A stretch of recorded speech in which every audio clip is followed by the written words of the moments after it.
You know that feeling, right? You're just about to drift off to sleep, everything's cool, and then, bam! Out of nowhere, your brain decides to play a highlight reel of your most embarrassing moments. That one awkward thing you said 5 years ago, the time you tripped in front of everyone, it's all back, in glorious high definition.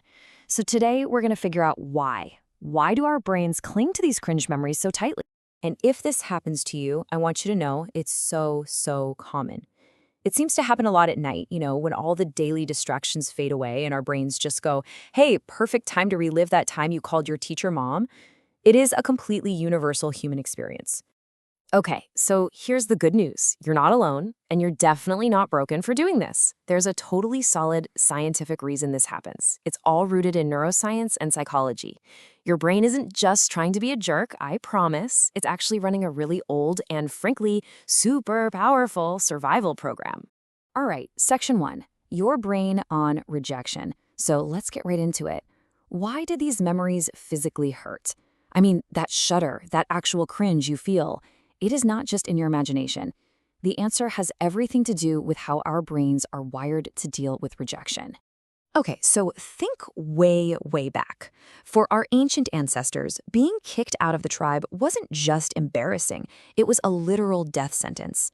No group meant no food, no protection, no survival.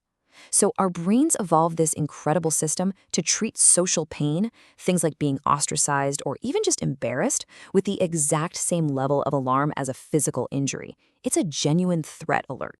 And this isn't just a cool theory, it's something we can actually see. When scientists put people in fMRI machines, they found that the parts of the brain that light up during a painful breakup are the same exact parts that light up when you get, say, a burn on your arm. Your brain is literally processing that social pain as real physical hurt. So how does your brain make sure you never, ever forget these moments? Well, you've got a couple of key players on the team. First up is the amygdala. Think of it as your brain's alarm system. It slaps a huge, bright red important tag on any emotional moment. Then, the hippocampus, your brain's librarian, sees that tag and says, whoa, this is a big deal, and files that memory away in the special long-term storage section. The whole point of this system, to make that memory so painful and vivid that you never, ever make that social mistake again. And this whole thing gets cranked up to 11 by something called the negativity bias. You've probably heard of this. Our brains are basically like Velcro for bad experiences and Teflon for good ones. A single criticism can outweigh a dozen compliments, right? And again, this isn't your brain being pessimistic, it's a survival tool. It's way more important to remember the one poisonous berry you ate than the 99 perfectly good ones. It's not trying to make you miserable, it's just really trying to keep you alive. Okay, so we've covered why these memories are so darn sticky. Now, let's put a name to them. Welcome to Section 2, Let's Meet Your Intrusive Thoughts. So first, let's talk about something called involuntary memory. You know how a certain smell or a song can just instantly transport you back in time? That's what this is. They're often called Proustian memories. These things just pop into your head with zero effort on your part. A lot of the time they're nice, but yeah, when they're bad, they can really throw you for a loop. Now, when one of those involuntary memories is negative and really upsetting, that's when we call it an intrusive thought.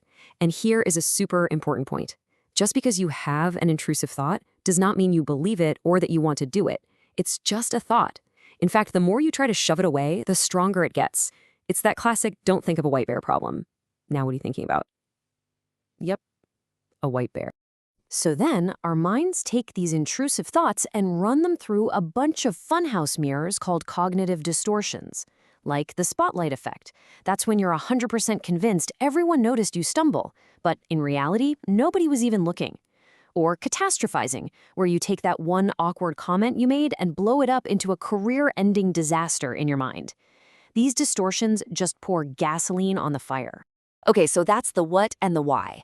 It can sound a little bleak, but here's the good part. We are not powerless here. We can actually do something about this ancient brain wiring. So let's get into Section 3 and talk about how we can start rewiring our brain's response. When it comes to managing these thoughts, the gold standard, the thing that's been proven to work time and time again, is cognitive behavioral therapy, or CBT. Now, the goal of CBT isn't some magic trick to erase the memories. That's not possible. Instead, it's all about changing your relationship with them so they stop having so much power over you. One of the most powerful tools in the CBT toolbox is something called ERP, or exposure and response prevention. Now, I know that sounds kind of intense, but it is so effective. Here's how it works. Exposure is when you purposefully, in a controlled way, think about the memory. Then comes response prevention. That's where you don't do the thing you normally do. You don't cringe, you don't try to correct it in your mind, you just sit with it. And over time, this literally retrains your brain to understand, oh, this is just a thought. It's not a real danger. Now, formal ERP is definitely something you do with a therapist. But there are a bunch of amazing techniques inspired by this that you can start using right now, on your own. So let's build your personal at-home toolkit. First up, let's talk about cognitive restructuring. Think of this as becoming a lawyer for your own mind. When that cringe memory shows up, you put it on trial. You ask it hard questions. Okay, brain, where is the actual evidence that anyone else on Earth even remembers that moment? And you'll probably find there's almost none. Here's the killer question. What would you tell a friend if they told you this story? I bet you'd be way, way kinder to them than you are to yourself. Okay, this next one is going to feel a little weird at first, but it's a game changer. It's called mindful acceptance. So instead of wrestling with the thought, you just notice it. You acknowledge it without judging it. You can even label it like, oh, hey, there's the cringe memory again. You treat it like a cloud passing in the sky. You see it, you acknowledge it, and you let it float on by. When you stop fighting it, it loses all its power. All right, let's pull all of this together in our final section. And honestly, this next idea might be the single most important takeaway from our entire chat today. Here it is. You are not your thoughts. You are the one who observes your thoughts. I want you to really let that sink in. Think of it this way. Your mind is the sky. Thoughts, feelings, memories, they're just the weather. That cringe memory, it's just a big, dark storm cloud. It might feel intense, but it isn't the sky. It's just passing through. You are the sky, not the storm. And this leads to the ultimate mental flip. That feeling of cringing at your past self, it's not a sign of failure. It's actually a sign of success. It is concrete proof that you have grown. The only reason you find that memory embarrassing is because you're not that person anymore. You've learned, you've evolved. That cringe is a little trophy that says, look how far I've come. So I'm going to leave you with this final thought. The next time your brain serves up one of those greatest cringe hits, what if instead of shoving it away, you tried something different? What if you actually said, thank you? Thank you for showing me how much I've grown.